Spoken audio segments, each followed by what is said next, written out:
on the day of Pakistani independence.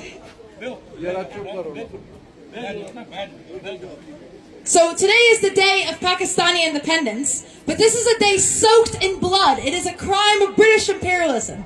When the British Empire withdrew from South Asia, it decided to rip it apart in order to retain economic control. It caused the forced migration and death of millions. And this has been the plight of Kashmir ever since partition. It has been divided and plundered by both India and Pakistan for decades. It has been offered autonomy at the exchange of selling out the workers' movement. And the Pakistani state today is continuing this imperialist legacy by slaughtering the peaceful masses who fight for their liberation as part of the enjoyment of Kashmir. Shame! Shame! Shame! The masses of Azad Kashmir are showing the whole subcontinent what power they have when they move unified.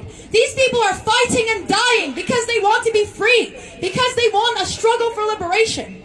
But they want to decide affairs for themselves. They want an end to their plight that they're preyed on by the ruling class. But what would happen if Kashmir was independent? It would be squeezed between the imperialist powers of both India and Pakistan. It would be attacked by China, by US imperialism, by every aspect of global capital, which would want to crush any movement for workers' liberation. And it's a whole global class of billionaires who want to keep exploiting South Asia in order to keep making profits. It doesn't matter for these billionaires if their workers are Kashmiri or Pakistani or British or Indian or any group. As long as we can be squeezed for all we have, they have an interest in keeping us divided, keeping us from realizing our own power. But the past few years have shown that the workers across all of South Asia are willing to fight back.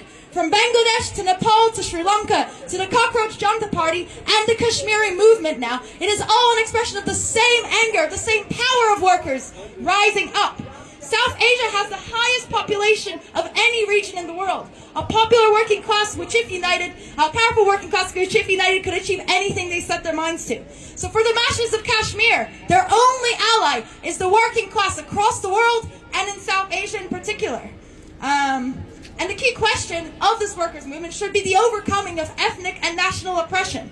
Every group who wants to determine its own political affairs should have the right to do so, on its own terms, should have the right to decide its own independence. This needs to be done as a part of a socialist federation of South Asia. Every group in South Asia unified together to determine their own fate, to fight against the ruling class, to finally have their own liberation. Because what liberation can there ever be under such an oppressive system that we live under now? Workers must organize on their own. They must take power as the Qawami action committees. That's why we say, all power to the AAC! The working class will rise up and will take the wealth that we create and will use it to build a society free of oppression, of religious and racist hate, in which all can live liberated. So on this day of the Pakistani Independence Day, we raise the slogan for a socialist federation of South Asia. Inqilab Zindabad! Inqilab Zindabad! Inqilab Zindabad! Inqilab Zindabad! Inqilab Zindabad! Inqilab Zindabad!